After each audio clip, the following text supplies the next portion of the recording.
Ladies and gentlemen, it gives me great pleasure to introduce our moderator for today's program. You'll notice we have some additional visitors with us, and I'm sure that our panelist and moderator will refer to Volo the hawk and Orbit the barn owl. They are both rescue birds. Remember, if you have any questions, fill them out on those blue forms. Our staff will collect them during the program. Our moderator today is Suzanne Malec-McKenna. Suzanne, among many of her accomplishments, led strategy and programs for 18 years at the Chicago Department of Environment, culminating as commissioner. She served on Mayor Lori Lightfoot's transition team. She has more than 12 years of experience in nonprofit and business organizations at a number of regional organizations such as Open Lands, Jaskulka Terman Associates, Chicago Wilderness. She currently works with Contextos and Audubon Great Lakes. Our moderator today holds a PhD in communications from that other university. It's not the University of Illinois, Northwestern University. Gives me great pleasure to introduce our moderator, who will introduce our panelists. Suzanne Malec-McKenna. Suzanne.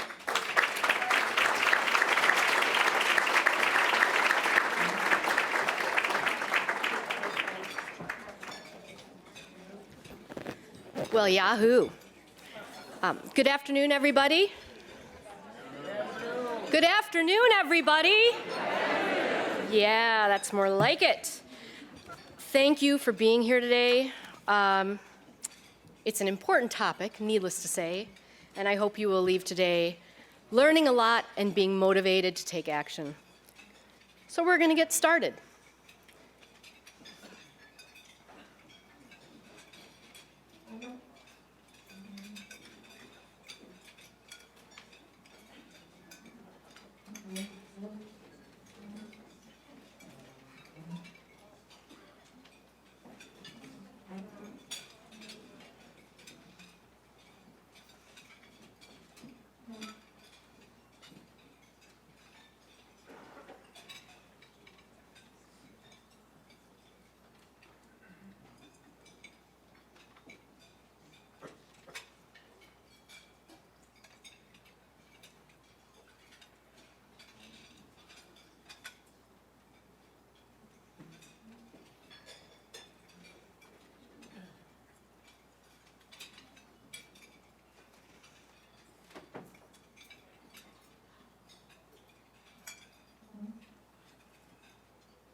Enough said. Awareness, commitment, action. We're not going to talk about blame, wring our hands, get all bitter and give up. Ain't no way. We're the Chicago region, damn it. Third largest city in the nation, city of big shoulders. Amazing natural, intellectual, economic, and human resources in this region. This presentation is called Solutions for Action because there are solutions.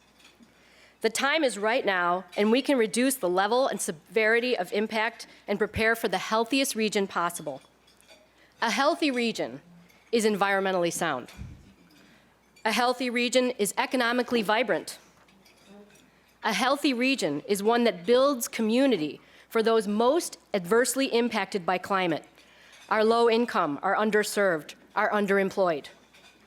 A healthy region is a resilient region, one filled with business, government, civic, and community members committed and acting to reduce the speed and severity of climate impacts and taking the necessary steps. Action. That means you.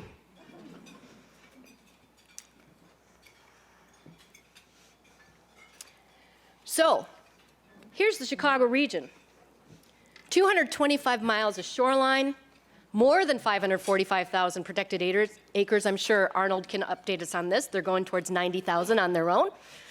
A huge gross regional product, 4 states, 38 counties, 500 plus municipalities, 10 plus million people. Approximately on all of that. The shoreline's shrinking. There's things we can do with that land. The acres can continue to grow and need to grow. How do we reclaim unused land, land that shouldn't be used, and bring back the natural assets that actually can do so much to not only protect our property and our region, but to enhance our region? What is the potential GRP or GDP or NEP for this region if we actually commit to doing the work that needs to be done, which is economically a benefit for this region? Guess what? The term refugees never seems like a term we'd hear here in the Midwest, even in the US at all. But we already are starting to have refugees. There's a great book called Rising by Elizabeth Rush that is beautifully written and heartbreaking at the same time. It speaks to both our coasts, and it speaks to the people who are leaving their homes and turning it over to what it once was and what it needs to be. Natural areas that can help us serve as not only a buffer, but collect the water, help our habitat, which happens to be our habitat as well. So how many people will be leaving? We know we've got a problem right now economically, right? But how many people will come here? Because this is an incredible region. It's a vibrant region and will be even more vibrant if we prepare accordingly. Just in City and Cook alone, there have been some references to at least 400,000 people that might come here as climate refugees. Think about the entire Great Lakes region and beyond. So we got a lot of things coming up and a lot of opportunity. Climate action today has to be based in science, and we have a lot of science. We don't need to study the bejesus out of this stuff anymore, people, right? What we do have is great technology, great thinking, entrepreneurial spirit here in Chicago region that can help us build what we need to build, how we need to build it, and bring up our entire region. Every 4 to 6 years, scientists are coming out with more and more high-level, really well-respected research, internationally, nationally, and even locally, and you'll hear from Don Wuebbles talk about that. But we need to understand that even in this region, climate has an impact not only on our flooding and our buildings, et cetera, on people. And it's not just the underserved, although they are most disproportionately impacted. It's all of us. And we have work to do in order to bring ourselves to a healthy, resilient region that can grow and prosper. We can do this. We need to understand that 1.5 degrees, which we're going to be talking about today, we're not there yet, but we're getting there quickly, disproportionately impacts people who have the least resources, the most impact for those with the least resources. We have to stand with a lot of countries, and we have to stand with the people in our region. Guess what? It's not just a green thing. As a matter of fact, I hate using the word green, but it'll come up a couple times today. We can't help it. But it's not just a green thing. It's another kind of green thing, right? It's dollars. It's economic sense. And there's business that understands it across our nation, across the world, who are taking advantage of it. Guess who isn't? Enough. This region. We're not taking advantage of the many opportunities for economic benefits by addressing climate the way we should. These are just an example of solar prices. Where is it? There. You know, what it was like in 2010, what's it like in 2020? You know, everybody talks about it's too expensive. And that's malarkey. Because we know, in any economist who might fix me later, because I'll probably use the wrong terms, but oh well, demand and supply, right? With increased demand, you can bring down the price. Unit cost price comes down. We just need to not only do what we know, but do more of it. It is not an economic burden to do the right thing. Even our friendly local Hank Paulson thinks so too. And as I said a moment ago, we don't need a miracle. We just need to employ what we have. And we have so many resources, so much knowledge, and so much technology already happening. We just have to use it. We have to invest in it. This is something from a group called Risky Business, Hank Paulson, Bloomberg. They did a report. There's many reports since then. And it's not just in the city, right? It's in agricultural land. It's our roads, it's our highways, et cetera. Tremendous amount of impact, tremendous amount of opportunity. So here we are in Chicago. We had this thing called the Climate Action Plan in 2008. You might have heard of it. And we have lower and higher emission scenarios, which Don is going to talk about. So if we continue to go off the rails by not doing enough, we will see by 2070 31-degree days of 100+ degree temperatures. Low emission scenario, actually having our act together and investing and acting the way we should, about 8 days of 100+ degree weather, and 90+ degree weather, and in the high emission scenario, 90+ degree weather, yes. Anyway, bottom line, it's not good, but it doesn't have to be this bad. Extreme precipitation, we're already seeing that. And there's so much more data, and Don will speak to that as well. So we had this goal of greenhouse gas emissions, 25% reduction by 1990 levels by 2020, 80% by 2050. So how are we doing? Well, that looks pretty darn good. We've had some reductions. Let's pat ourselves on the back, shall we? Energy efficiency, we're doing all kinds of great things in this region. We are not doing enough. As a matter of fact, when you look at this, this was a 2015 greenhouse gas emission study done by AECOM for the city. And as you can see, it's not here on the curve, which is where we should be. Okay? We're actually from 32.3 million metric tons to 32.6 million metric tons. So we've gone up from our goal, not down. And there's many things we can do. And we're not going to spend a lot of time on specific formulaic things. You're going to hear from our group, you're going to hear from me about the types of things that can be done, because there's so much that can be done. And there's great work already happening in this region. And we know, again, how this impacts our daily lives. And a quick example, trees. If you're sitting outside of a tree shade, it's 12 degrees hotter than inside. Okay? Urban heat islands, something we talk a lot about in the city and beyond. Guess what fills in? The green spaces, the vacant lands, the areas along rivers that flood. Those are all huge assets for us. Not challenges, assets that can be utilized to help us with our challenges. Okay. This guy's really a big bummer. And this is happening. This is happening. But we don't see it here. And people kind of get sick of hearing about the polar bear, and it doesn't impact us. It doesn't engage with us. How about a bird? How about a bird? So these birds here, what's the point? Besides being beautiful and awe-inspiring, birds are strong indicators of a healthy region. How? Our habitat, where we live, is interwoven with these birds' habitat. Our trees and plants, our wetlands, woodlands, savannas, prairies, our lakes, rivers, and ponds. Our street trees, our parks, our boulevards, our back and front yards, balconies, parking lots, roadsides. All those places are home or stopovers for millions of birds that fly right through this area as a critical international migratory flyway.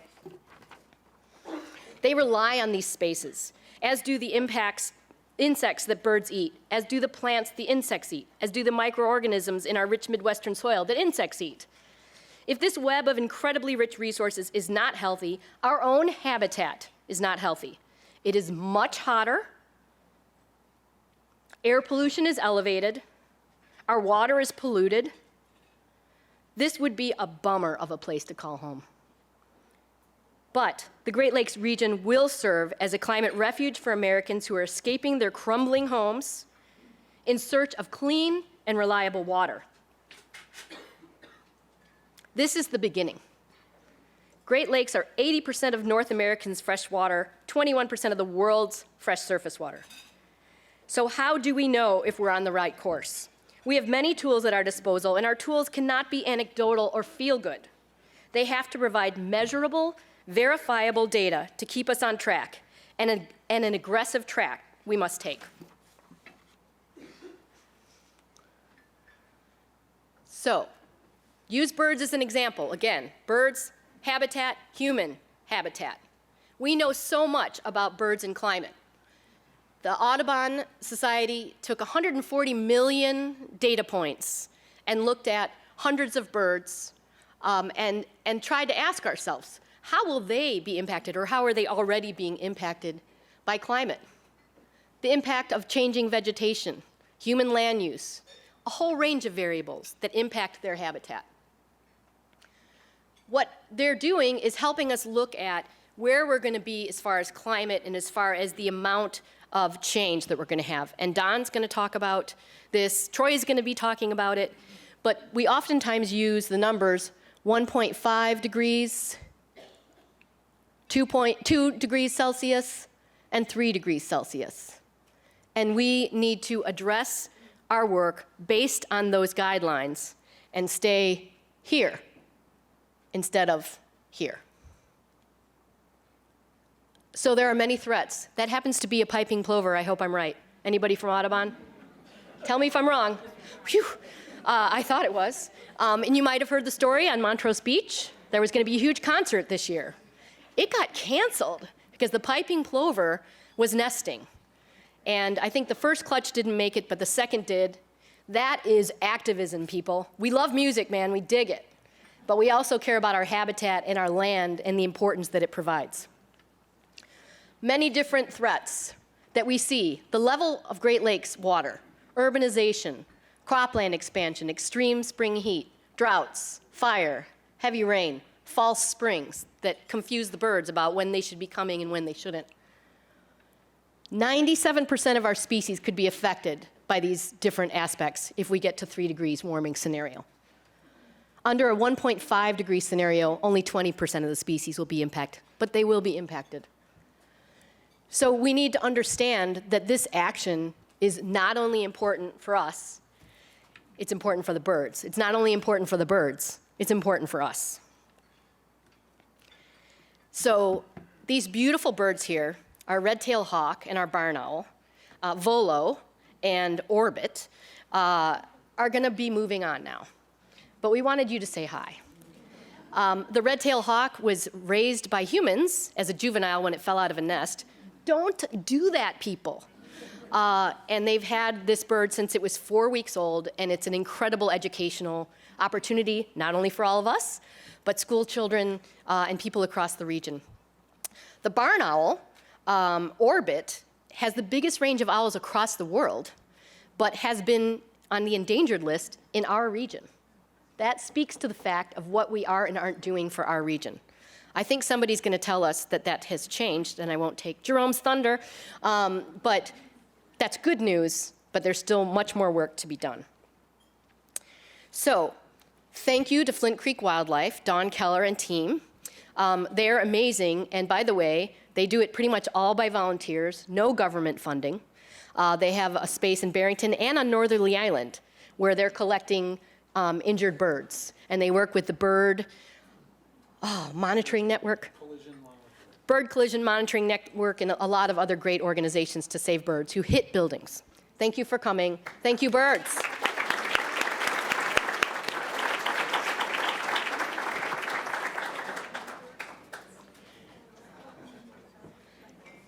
So, I am really excited for you because you're about to hear from experts, downright fabulous leaders in this region who are going to lay some of this data out, where we are, where we could be, where we prefer to be, and how we get there.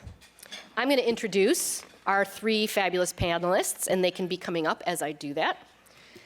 Don Wuebbles is an internationally recognized climate scientist who's worked in this field for 40+ years. He is a co-investigator and co-author of the most respected, peer-supported science that is telling us what is truly happening and what can be projected in high and low emission scenarios, right here in this region. He's going to set us straight on what's ahead of us, measurable data that we need to use as our indicator of progress, not failure. Our measurable data that's going to move us forward in addressing climate. Jerome McDonnell is an award-winning journalist, most recently having received the Studs-Terkel Award in 2019. He produced, then anchored Worldview for WBEZ, our Chicago NPR station, for 25 years. Jerome has researched, reported, and engaged government and business leaders, scientists, and community leaders on climate for a long time. Much longer than when the rest of the press dared utter the word climate. We used to look for other words than climate because it freaked people out, because it would turn them away. The hell with that. Thank you, Jerome, for boldly speaking and educating us about climate for so many years. He's now the energy and environment reporter for WBEZ. And lastly, Troy Peters, engagement manager, board member of Audubon Great Lakes. Troy Peters joined Audubon in 2016 as the engagement manager at Audubon. He builds capacity and partnerships for communities to take conservation actions that have a positive impact on their environments and the birds they depend on. Before joining Audubon, Troy managed the efforts of 2 collaborative organizations bringing diverse arts organizations together to improve cultural equity. Prior to that, he worked with us at the City of Chicago and helped with outreach and engagement for the Chicago Climate Action Plan. Troy holds a BA in Cultural Anthropology from University of Michigan, MA in Social Science from University of Chicago. And he has been working with his team to co-develop programs in my favorite area, the Calumet region, as well as Milwaukee, Waukegan, Gary, Detroit, and other places. So I'm handing it off. No pressure. 7 minutes. Yeah, 7 minutes. Yeah. And remember that yours takes a little while when you click it. Is this where you click? Yep. Okay. So you might want to You come want up me to here. sit here or stand? Whatever it takes so that you can see your slide. So if you want to stand up, I'll it's stand okay up. too. Okay. So hi, yes, I'm Don Wuebbles. And thank you all for being here. Wonderful crowd of people. Mayor Burns came up to me beforehand and said I should try to be exciting. I'm always a little tentative when I'm around Kevin because the last time we were in a meeting together was at the Metropolitan Mayor's Caucus, and he was in the room already talking to a bunch of leaders from around the Chicago area. And so I came up to say hello, and he said, Don, it's good to see you. Glad you're out of prison. So I'm never quite what sure to say when I'm around him. But that's Kevin. Yeah. So what I'm going to do is give you just an inkling, because I was only given 7 minutes, about what's going on with the climate change. I'm going to focus in on the Great Lakes assessment that I've led and came out not quite a year ago. And before that, I was a leader in many of the national and international climate assessments. I do have one copy of the summaries from the last U.S. National Climate Assessment. I led Volume 1 on the science of climate change in that, and the second volume is on the impacts. And then today I'm going to talk primarily about the Great Lakes assessment and just give you an inkling of what's in that document. I have 2 copies of that if anybody would like one. So, see, did this come out okay? Oh, it's got reformatted. I don't need to tell you about why the Great Lakes are important. Obviously, the Great Lakes are very important to the people in both the Midwest and United States and in Canada because of not only as a water supply, but as an economic engine and many, many other aspects that we really don't have time to talk about today. So let's get to what we're seeing in terms of climate change. Overall in the United States, we've seen about a 1.8 degree Fahrenheit increase in temperature. Now, you may say, well, This is over the last century. If you go back the last 1,000 years, there was very, very little change in the world over that, in the temperature of the world during that time. And so this change, which has all happened in the last century, is really quite dramatic. And we've seen a very similar change in the world, in the United States as a whole. Just ends up in the United States is in the right place to be about the average. But if we look at the Great Lakes, it's also about the same as that. But if we take an analysis of the last 30 years relative to the first half of the last century, we get about 1.4 degrees change. Well, that says most of that change has actually happened in the last 3 decades. Climate is changing extremely rapidly. That's why Sir David King, who was the science advisor for 2 prime ministers in the UK, calls this the greatest problem that humanity's probably ever faced. And yet most people still don't get that because we haven't seen the impacts we're going to see. Now, and if we looked across our region, we are seeing impacts, and we'll talk a little bit about that, but not too much. Now, if we go forward, we look at a range of different scenarios for the possible future. It all depends on the driver of those changes that we've seen. It's not nature, it's not the sun, it is human activities. That's well established in the science. So, I see these estimates, well, maybe it's up to half, or maybe it's, some fraction of it is human. No, it's all human. We are not seeing changes that are due to things that are not human, to a large extent. We're seeing natural variability in the climate system, but I'm talking about the longer-term changes. So we look forward and we project, well, how are we going to further impact this climate system around us? And that depends on our choices for emission of carbon dioxide and methane and some other things, the things that are called greenhouse gases and certain particles that are basically overall having a very significant warming effect on our planet. So we look at a high scenario, which assumes we continue to heavily use fossil fuels, and that's the pathway we're on right now. As of 2019, we're still right on the high scenario. But we also look at these lower scenarios like was just discussed, that could we reach 1.5 degrees? Could we reach a maximum of 2 degrees centigrade? Or will we have something much higher? The reality is it's very unlikely that we're going to stop at 1.5 degrees. It's going to be very difficult to stop at 2 degrees centigrade. We're more likely going to be something 3 to 5 degrees centigrade, probably hopefully in the lower end of that range. Now, if we look at the Great Lakes for 2 different scenarios, Great Lakes region for the 2 scenarios we looked at here, a low scenario and a higher scenario, then we're talking about a range by the end of the century of 3 to 4 degrees versus 5 and higher degree. 3 to 5 degrees in terms of Fahrenheit, and something much, much higher than that, 7, 8, 9, 10, 11 degrees for the higher scenario.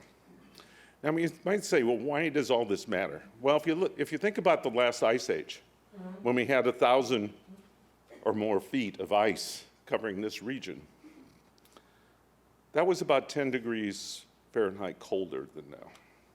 So we're actually talking about a situation that's comparable to that, but in the opposite direction.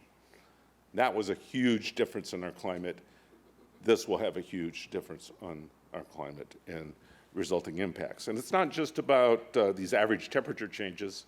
It's really about what it means to severe weather, what it's going to mean to lake levels, and what the lakes look like, et cetera. So let's look a little bit more at this. Precipitation. We've seen about a 10% increase in precipitation across the Great Lakes region. We're going to continue to see increasing amounts of precipitation, as much as another 10% over this century. Most of that precipitation is now coming as larger events. So We're seeing that decade by decade. You look at the analysis of how large the precipitation are, whether it's snow or rainfall, that it's coming as larger events, more of it coming as rainfall overall. And that is why we're in the situation we are this year with the lake levels. And lake levels, I'll talk about a little bit more in a second, but we're really seeing a very large difference, particularly in this region, in terms of the precipitation patterns. Other parts of the country have a little bit different type of patterns. Now, if we look at snowfall, snowfall overall is likely to decrease across the region. And again, this looks at a high scenario and a low scenario. But lake effect snows actually could increase.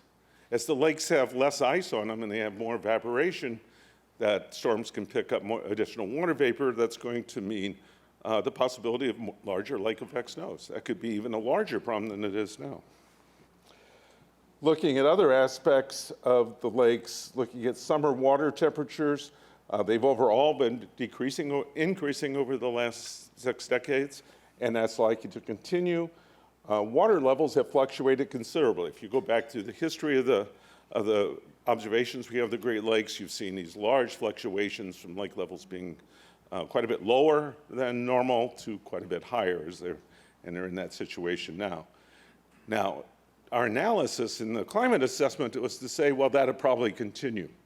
It really depends on the balance between precipitation amounts coming into the water basin, the Great Lakes Basin, versus the amount of evaporation. And we do not have the definitive study. But I'm beginning to wonder, because of the total amount of precipitation coming, and that most of it is coming in winter and spring, combined with the fact that we're getting larger precipitation when we get precipitation, could mean the high lake levels may become the new norm.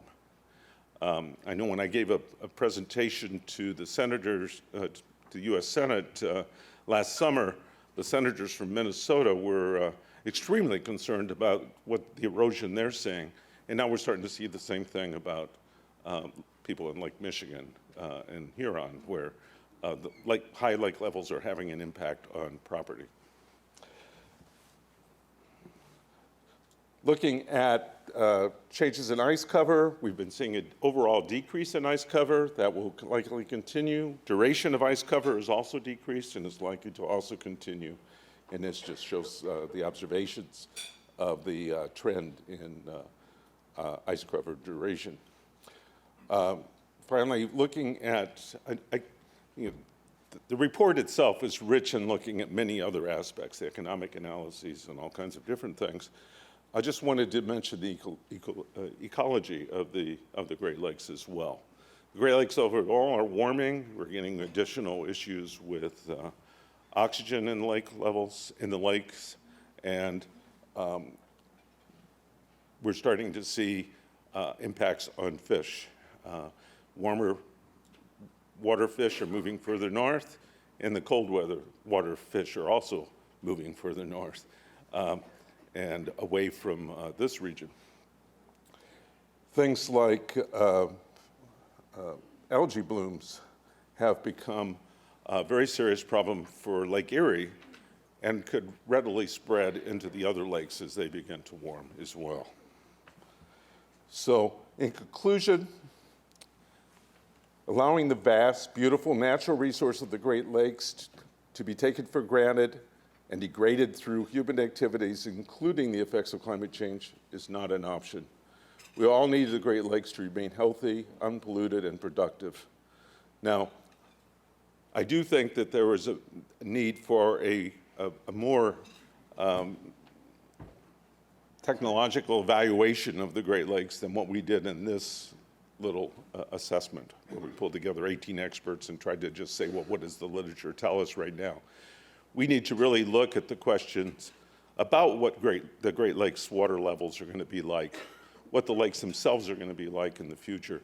And we could do that by combining very high-resolution climate modeling studies with hydrology models that really look at Great Lakes processes. I'm hoping there will be a possibility of doing that in the coming years. Thank you.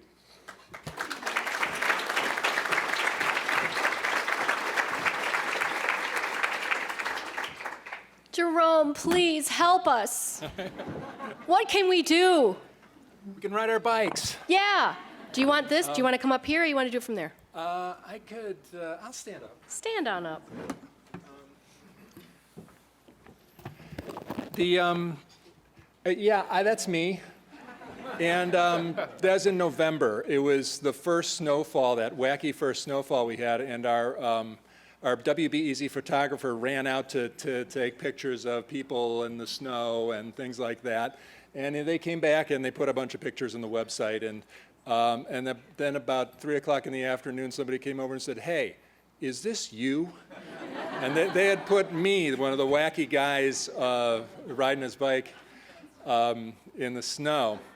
I've also been on I was also on Channel 2 once, and absolutely no one saw me, but it was fun. And my bike is out front. It's the one with the WBEZ news sticker on a pole out in front of this institution.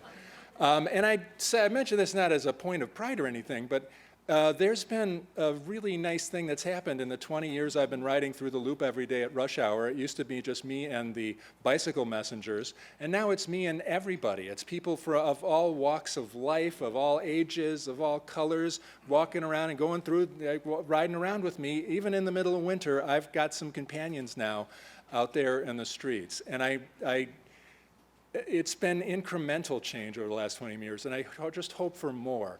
I want to get to a place where we're all out of our cars and doing, things without our cars. And, in Europe, when Emmanuel Macron goes to Denmark, he has to take a bike ride around the city with the Prime Minister of Denmark, because that's what they do. That's how they show that they are men of the people. And it's also a really good way to get around. So I want to get to a place where we are all escorting each other around, and our politicians are getting on bikes and showing that they are men of the people on their bicycles, and women of the people. I wanted to say, after hosting a show for a long time, I wanted to do climate and environment just to hold a mirror up to us and to see where we're at and see what good things we're doing and see what things we can really improve upon on. Oddly enough, the first thing I did was about extinctions.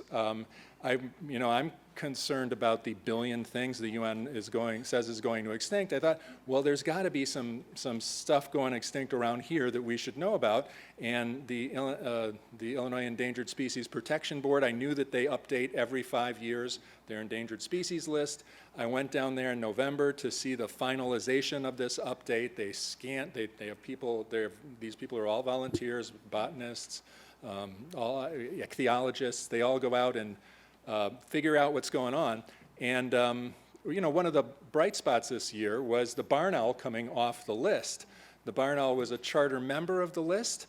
It was throughout the Midwest, we were killing this bird that is, prospers all over the world. And but some of the folks on the Endangered Species Protection Board, one from the Nature Conservancy, wrote up a recovery plan for the barn owl in Illinois because he could see it happening around. We were killing it by monoculture and DDT and things like that.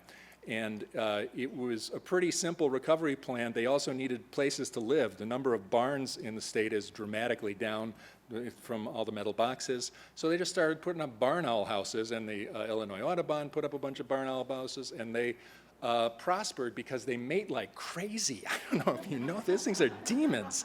They are sexually mature at under 1 year.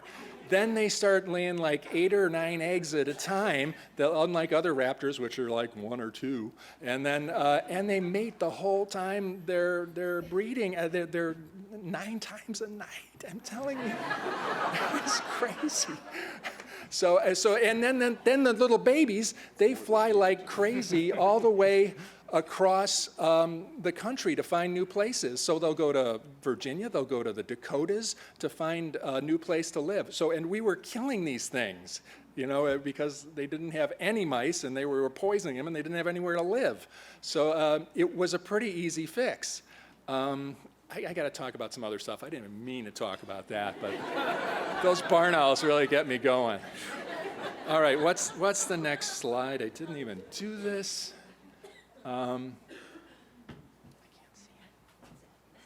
Oh, it's Evanston. Great. One of the things I'm really interested in when I hold up this mirror to our community, I want to see people who are doing great things. And I think Evanston's been doing a great thing with their climate action and resilience plan. And if you haven't seen it, take a look at it. They're doing things like talking about net zero greenhouse gas emission building standards. They're going to update their building code in 2020 and require net zero for new construction by 2030. They're phasing it in. They're doing emergency preparedness. They're doing zero waste initiatives. I think there should be more discussion about net zero and zero waste initiatives. The entire province of Ontario is doing a zero waste thing. Thank you for getting us going on plastics. Scott Wagispack is here, and that is a fine thing to get going on. They're even talking about equity and things in their climate action and resilience plan. Passive survivability was a phrase I had never heard before, but it's about what happens when there is no power and how long can you live in your place. So I am hoping to do in the coming months a survey of the suburbs and just see where everybody is at, because I think the city of Chicago gets some scrutiny and it sets some goals and there's things happening, but most of the people in the region live in the suburban areas, and here's a town of 70,000 that really has it going on, and I know that there's other bright spots out there. There's other people who have things going on, and I know that the Metropolitan Mayor's Caucus, the Greenest Region Compact, is doing a good job with the Soul Smart designation, and we are now the nation's leader in Soul Smart designation, which is where you make it easy to get permitting and inspections for solar energy and kind of standardize things. So that is a great thing to be leading in, and hopefully we can get a lot more of that going. So I want to find out what's going on in the suburbs and encourage the, I think, pent-up energy that is there in the suburbs to do more. There's some of the organizations that are helping out. Here is implementing guiding principles. I'm going to go on. Look at that grid. They're very serious about their climate action goals. 50% diversion of waste by 2025. That's serious. And then net zero carbon neutral by 2050. So here's our Illinois policy. I should wear my glasses when I do this. I just want to say something about what's happening right now in Illinois. Obviously, we're at a pivotal point with our energy policy. And I've been states are so important. Iowa has 25% renewable energy for a reason, and Indiana has 90% coal for a reason.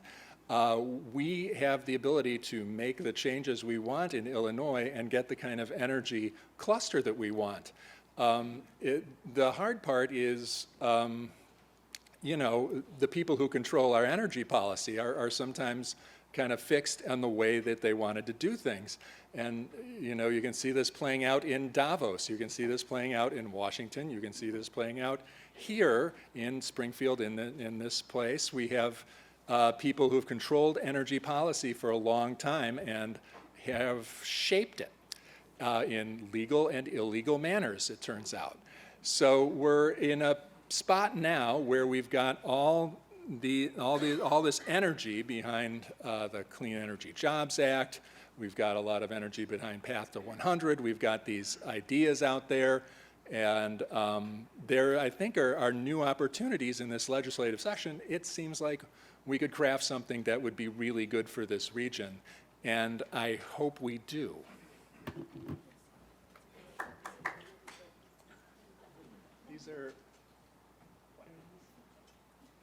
This is the Future Energy Jobs Act, what we passed before to get these things going. And they're things that create jobs. The Path to 100 group created a very nice interactive slide I hope you checked out. I was impressed when I went to it, and all the jobs created all over the state by the Future Energy Jobs Act. There's the clean energy, 100% renewable, 100% renewable by 2050. Why, that seems doable. I think we should do that as a state. There's the slide. There's a little slide from showing all the new projects, and that's a terrific thing. We should build on that, because really we have like 2% solar. It's 1 or 2% solar. What is our goal for the state is 25%, according to FIJA, renewable energy by 5 years from now, and we're at 8. So we're in a pickle. You know, I think, you want me to say something about our mayor, our governor? You know, our governor hasn't committed to any of the existing legislation that is out there, and there is a lot of things to negotiate here. There are, I'm sure some of you are familiar with capacity markets reforms that are going on. The federal government is asking us to pay more for dirty energy through a federal ruling, and I think that's the simplest way to put it. And we could pull out of that if we have to in this session, and the Clean Energy Jobs Act provides a way to do that, create our own capacity market here in this area. You know, capacity markets are meant for kind of excess energy than when you really need it most, and you pay for the providers to get it. We've got plenty of excess energy here right now. We are the 3rd leading exporter of energy among states. I read that fact somewhere. It's pretty interesting. So I think we could do a lot more. I would love to know what the governor is saying right now. He is speaking in Springfield. Mostly he's been offering kind of little word salads about what we're going to do, but we're going to do something, and now would be a great time to engage and find out. Oh, I should say thanks? No. No? Should I wind up? I thought you know, what are the other things? I just I did the birds. I'm so happy that the birds are here, because one of the things I want to do in my reporting is connect people a little more to nature and do some more fine nature stuff. And there's some people from the Field Museum here, and I went out and I talked with them about their 40 years of picking up migratory birds and measuring them and finding out that they are shrinking from climate change. That was a really cool study that happened because of the diligence of people at the Field Museum, and it was carried all over the world. People are interested because it's, you know, definitively shows how we're impacting our animal world just without even trying. We're shrinking our animals. So thank you. That's what. Let's connect with nature. Let's be good with nature. And thank you very much.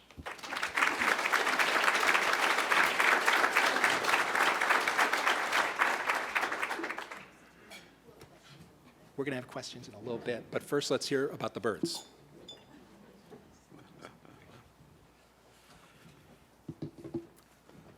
Thank you, Jerome. Thanks to all of you for coming today, and thank you to the City Club for hosting this event. I'm here on behalf of my colleague, Karina Ruiz.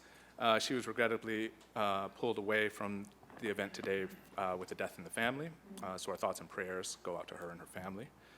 I'm also wanting, on behalf of Karina, to thank our Wild Indigo community partners for being here. I'll speak in a little more detail about some of those later, but I also wanted to give a shout out to a few of our outstanding volunteers who are here. Our longtime Wild Indigo community docent, Anayansi Ricketts, is here. Some outstanding Audubon volunteer stewards, Samuel Long, Sherry Sweeney, and Pat Hayes are also here, so thank you all. As we've heard, and I won't go into it too much, Audubon's new climate report, Survival by Degrees, illustrates how 2/3 of North American birds are under threat of extinction, at risk of extinction from global temperature rise. That's 389 species at risk. Despite this doom and gloom, Audubon's research also shows that there's still time to act to minimize the impacts of climate change on birds, other wildlife, and people. If we can check global temperature rise at 1.5 degree increase, then nearly half of the birds under threat will no longer be in such peril. But in order to keep within that warming scenario, we'll have to work collaboratively and decisively to address the root cause of climate change and curb greenhouse gases. Oops, I'm supposed to be doing this, sorry. Yes. One need look no further than Lake Michigan to see the tremendous uncertainty climate change is creating for us locally. We've seen 6-foot changes in lake levels in just the past 7 years. Historically, cycles of high and low lake levels would change over a 25-year interval. We've seen even in the last 2 weeks a handful of public beaches lost. That's why coastal resiliency is already very critical, softening our shorelines to their natural states with habitats like dunes and wetlands can minimize flooding and other impacts from dramatic lake level changes. But to do that, we have to build, to do that, it's going to take a lot of people to understand, care deeply, and take action. In taking action, we have to put the onus on ourselves to build awareness at the grassroots level, and then connect ordinary people to civic leaders and decision makers.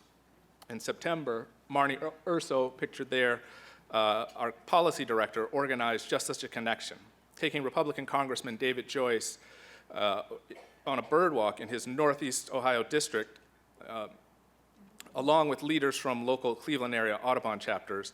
They discussed the importance of federal funding for local conservation, as well as the threat that climate change poses to our region. After this walk, Congressman Joyce signed on as a co-sponsor of the Better Energy Storage Technology Act, or BEST Act, an important piece of beginning to reduce our energy uses. This type of action exemplifies the tremendous opportunity we have to build broad coalitions across political divides in order to improve our future outlook. Just as we have to educate and engage our leaders across the political spectrum, we also have to work to engage a broad range of individuals at the grassroots. This includes communities of color that have been historically excluded from environmental efforts. These communities are more likely, as Suzanne already mentioned, to be impacted by climate change, in part because they've already been impacted by various environmental injustices. Those who live in neighborhoods with poor soil, air, and water quality already know a lot about environmental impacts. In these communities, we want to give voice to that knowledge and build their awareness of the environmental actions that can positively impact local natural areas and their community health. In the Great Lakes, Audubon works towards this through our Wild Indigo Community Engagement Program. The program is a means to interpret the work of our conservation and science teams while providing opportunities for community members to engage in accessible outdoor recreation, environmental education, and local stewardship. We know that ultimately people fight for the things they care about, so Wild Indigo works towards creating experiences that will build comfort, awareness, and emotional investment in the natural habitats we share with birds and other wildlife. To build on those types of connections, we are critically dependent on our community partners to help develop resonant events. But every partner group has a different experience with nature.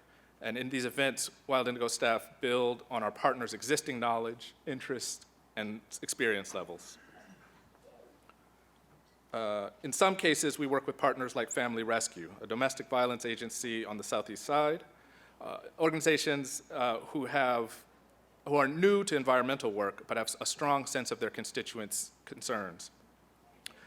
In these cases, we work with partners to identify how our nature-based activities can answer their needs.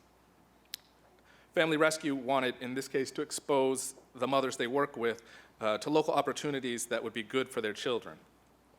Working together with their staff, Wild Indigo developed events that expose participant families to recreation and education opportunities in local parks and forest preserves. These events incorporated opportunities for health and wellness through group therapy sessions for the mothers in the relaxing natural settings. One participant mother expressed her profound sense of ease in being at nature and away from the triggers at home. Further, she was grateful to have found options for her children to safely have a blast running, jumping, and exploring at little or no cost. In other cases, we work with partners like El Valor Family Services. El Valor is one of the largest community education centers in Chicago. And through a long-standing partnership with the U.S. Forest Service international programs, El Valor has incorporated high-quality, nature-based education and stewardship into their youth summer camps and adults with intellectual disabilities programming. With El Valor, a group with substantial conservation knowledge focused specifically on monarch conservation, Wild Indigo staff built on that existing knowledge to make cultural connections to birds while exposing program participants to new educational opportunities through taking part of community science and monitoring. By meeting participants where they're at, using nature-based activities to answer partner needs, and finding ways to engage participants in environmental action, broad-based partnerships will lead us towards building community resiliency for the changes global temperature rise will bring. Specifically, working to engage partners to learn about the actions like bird monitoring, we will recruit a new generation of participants to take part of programs like Climate Watch and the Christmas bird count. Observations from these projects have been the data backbone of our climate reports thus far, and going forward, and with substantial collective effort, they'll help us to monitor the progress we make towards curbing the worst impacts of climate change for birds and our communities. Thank you very much.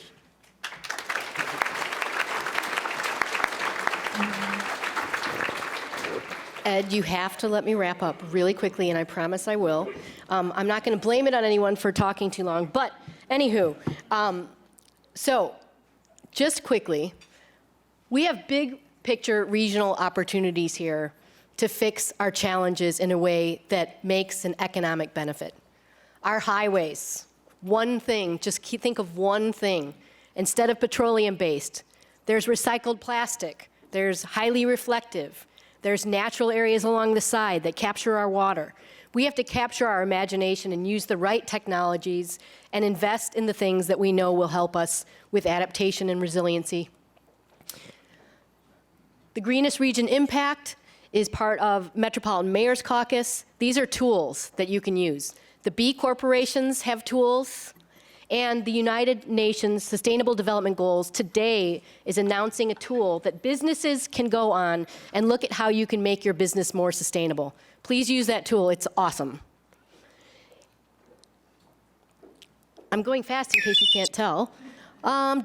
Birds. I promise there's an important part about birds, so I'm just gonna use this. There are models, the Audubon model. You can go online, you can put in your zip code, you can pick out a particular species. It'll tell you all about what's happening in different scenarios. Most importantly, what you can do to help those birds. And it just gives you these scenarios. Stop freaking out, okay?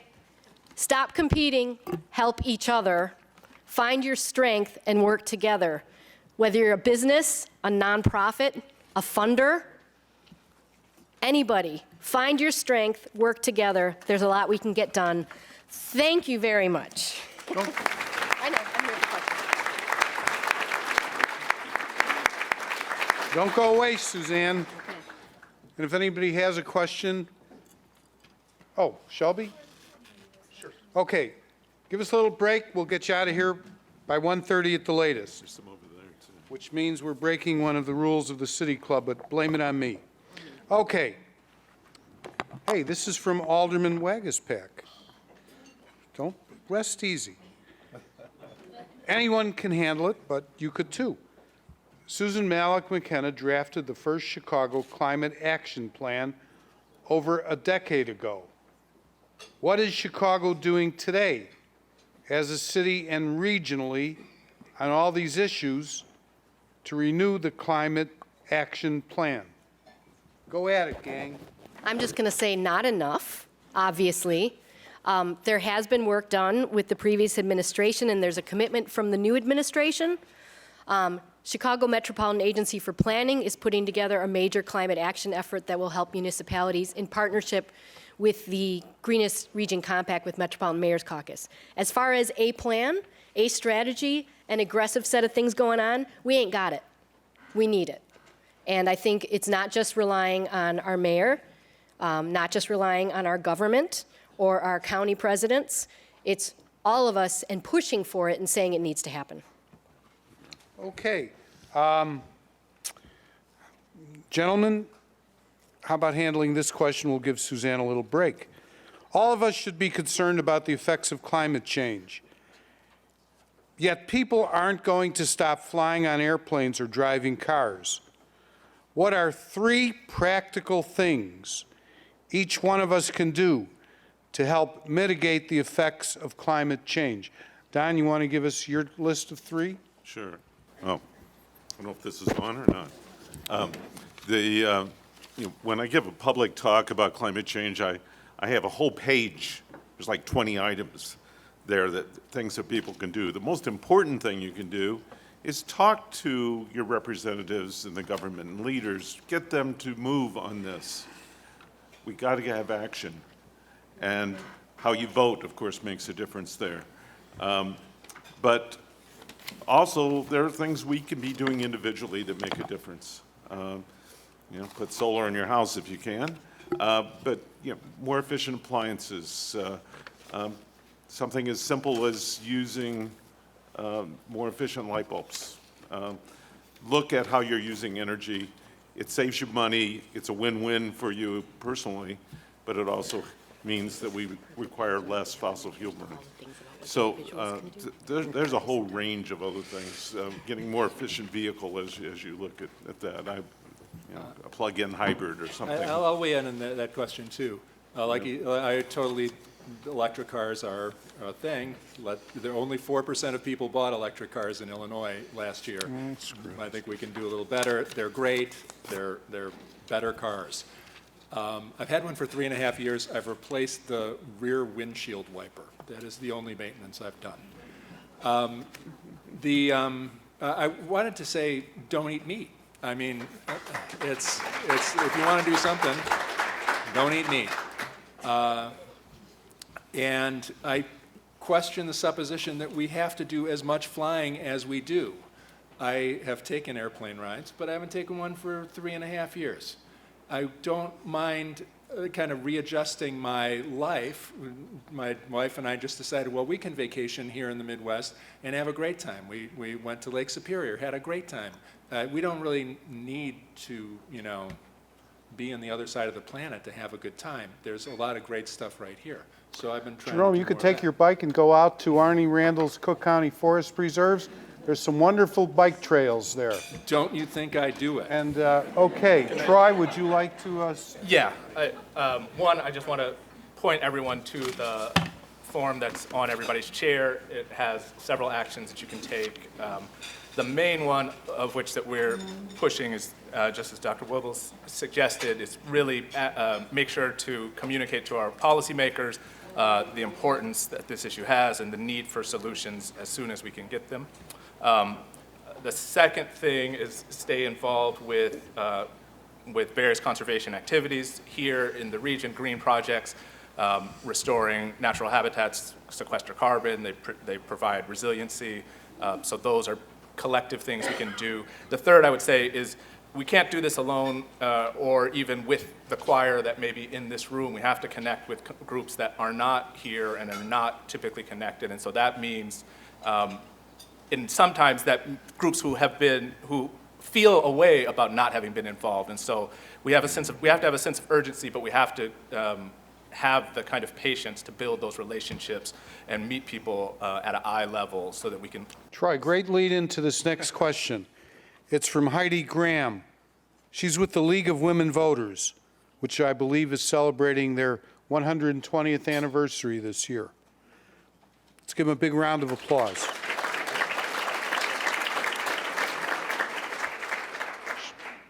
Very direct question. Which carbon pricing bills are you supporting this upcoming legislative session? I'm actually going to defer that question to my colleague Marnie Urso, who's kind of in the Okay, you're punting to Marty. Marty, quick answer.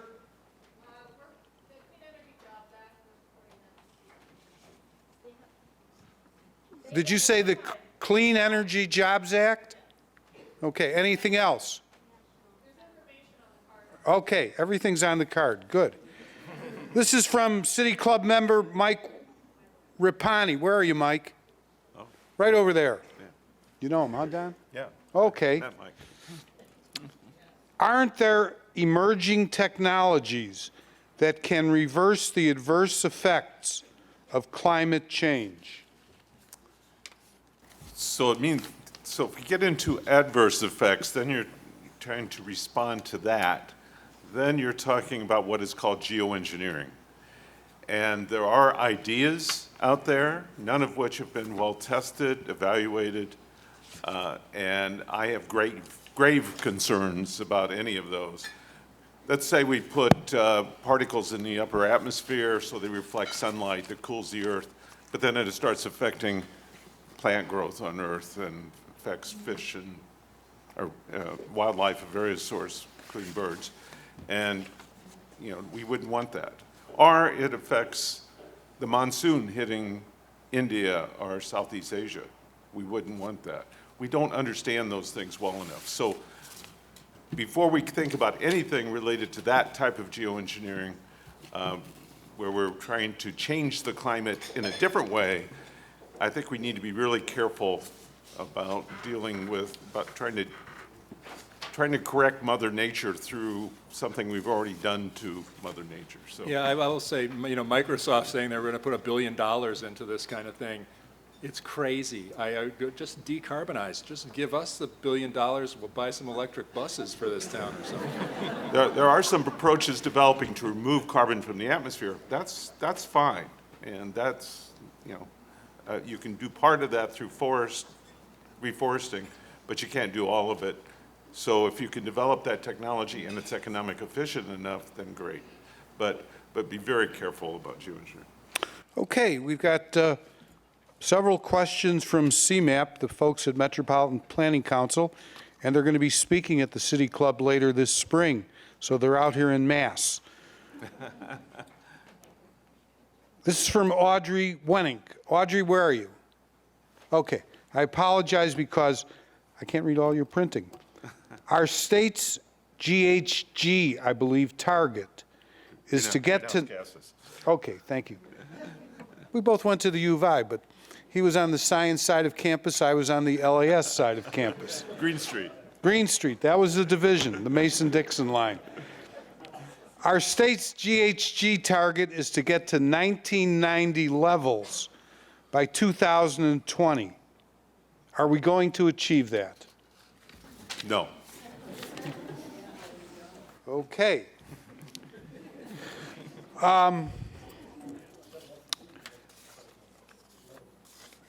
Peter Cunningham. For years we have been trying to scare people into acting on climate change. What if we provided an economic incentive to motivate them? Subsidies work. Yeah. They've worked all over the place. It is one solid piece of evidence. So where would you start, Jerome? I would subsidize solar. I wouldn't lose the subsidies on electric cars. I wouldn't transportation of all sorts. I would free busing. How about free transportation? There's a lot of talk about that. Okay. Troy, any comment? And Don? Well, I did a paper with an economist on carbon tax where the proceeds then go right back to the people. And that would certainly be another incentive towards getting us to switch away from carbon fuels. My friend Okay. in the front said subsidize permeable pavers. I think that would be fun. Oh, that's a good. We need to drop it in. Yeah. Justin Keller with CMAP. Where you at, Justin? Okay. By the way, Justin, I noticed you checked you're not a member of the City Club. We're still going to use your question. $50, you become a member with all the power and privileges that I have. Okay, which are limited. Suzanne mentioned climate refugees coming to our region because of our abundant water resources. But are those supplies safe? What are the potential climate impacts to our water supply? That is something we do address to some degree in the assessment, the Great Lakes assessment. There are many parts of that to be concerned about as the climate continues to warm and change. But I think this region has potentially less of an issue with that than other parts of the country. So when we talk about refugees, as the South and West become much warmer, I get asked all the time, what about all these people leaving the Midwest? Well, my answer is that wait 30 years, they'll all be back. Okay, thank you, Don. Suzanne, this is for you, and then you can have your 15 seconds, whatever. This is from Josh Ellis with CMAP. There's no one at CMAP this afternoon. Oh, the Planning Council, sorry. We're clarifying. Absolutely, thank you. I apologize. You're welcome, Josh. But this question is directed to you. If the Lightfoot administration were to undertake a new climate action plan, what about goals, process, implementation? Should they be the same or different from the 2008 effort that you led? I think that we have a lot more information since 2008, not only about what's happened with climate, but with technologies that have occurred, some really good things that have occurred, like more energy efficiency, et cetera. So I think, again, I think the answers in there are not very different than what we would say now. But I think we're going to need to ask ourselves what has happened during this time. There have been some work on greenhouse gas emissions. I'm not sure there's been a lot of inventory on what's happened across the region, and it's not just the city. We need to be thinking regionally. So I think there's a lot there, but we're going to need to do some inventory. We're going to have to see what's going on and not spend 3 years doing it. Okay, now I'm you on? said you want- Okay, you're I get on. my 15 seconds. Woohoo! Okay. Take 30. Oh, I get 30 seconds. All right. I don't want people to forget that you have this at your table. We want you to be action-oriented, and it's not that hard to do, okay? So thanks to Audubon Great Lakes for putting that together. Dean Fisher, who is the president of the board. This is a great, quick thing. We talk about light bulbs and things like that. Notice I did not, okay? There's lots of things you can do. There's more in-depth things you need to do now. And part of that is being an ambassador and being active. And so how to stop freaking out. I stole this from the New York Times, Emma Harris, 2 Sundays ago. Ditch the shame. Focus on systems and not just yourself. Define what your role can be. Support an effective group. There are so many in this room. I've mentioned some of them. Some have spoken, like MPC and CMAP and Field. Metropolitan Mayor's Caucus, there's so many here, and there are so many brilliant people in this room. Joyce Coffey with Climate Resiliency, Adele Simmons, who's been a leader for so long, right? There's so many people here who know what need to be done, need to come together, and businesses and the rest of you who aren't doing work right now, find out what you can do. It's all here. It's here, it's on the Sustainable Development Goals of the United Nations, it's on the B Corp, and I think there's a lot that you can take advantage of. So support an effective group, know what you're fighting for and what you're fighting against, and go get them.